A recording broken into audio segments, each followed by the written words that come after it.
का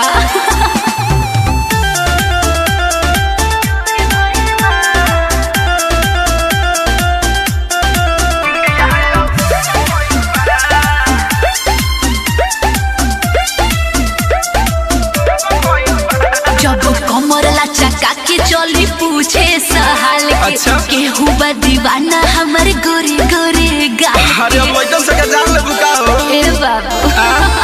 जब कमर लचका के चली पूछे सहाल के केहू बा दीवाना हमर गोरे गोरे गाल के हां हमरा रूपवा के चर्चा बिजोर भइल बा हमरा रूपवा के चर्चा बिजोर भइल बा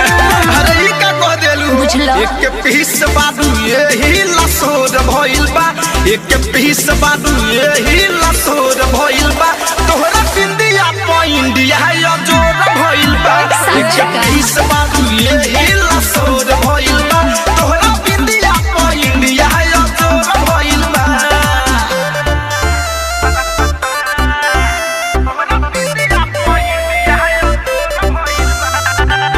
साचू का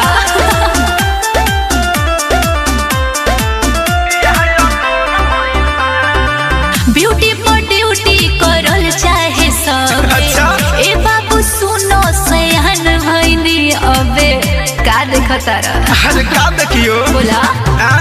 ए हो पतरा को पागल कइले बहादू तिरछी नजरिया से जबता कता है हादू बुझाइल जान लेवे वाला जान हमर ठोर भइल बा। जान लेवे वाला जान हमर ठोर भइल बा। एक पीस बादू यही लसोर भइल बा एक पीस बादू यही लसोर भइल बा तोहरा बिंदिया प इंडिया या जोर भइल बा एक पीस बादू यही लसोर भइल बा तोहरा बिंदिया प इंडिया या जोर भइल बा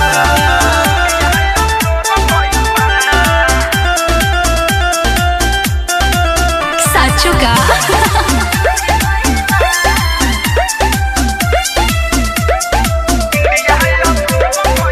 केहू कहे हमसे दिलवा लगा लो अच्छा? एहो करे जा तू जोड़ी जमाला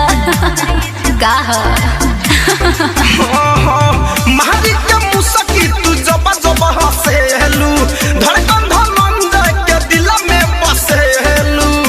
अरे का बुझाई बहुत मीठो मिसाइल चटोर भइल बा बहुत मीठो मिसाइल चटोर भइल बा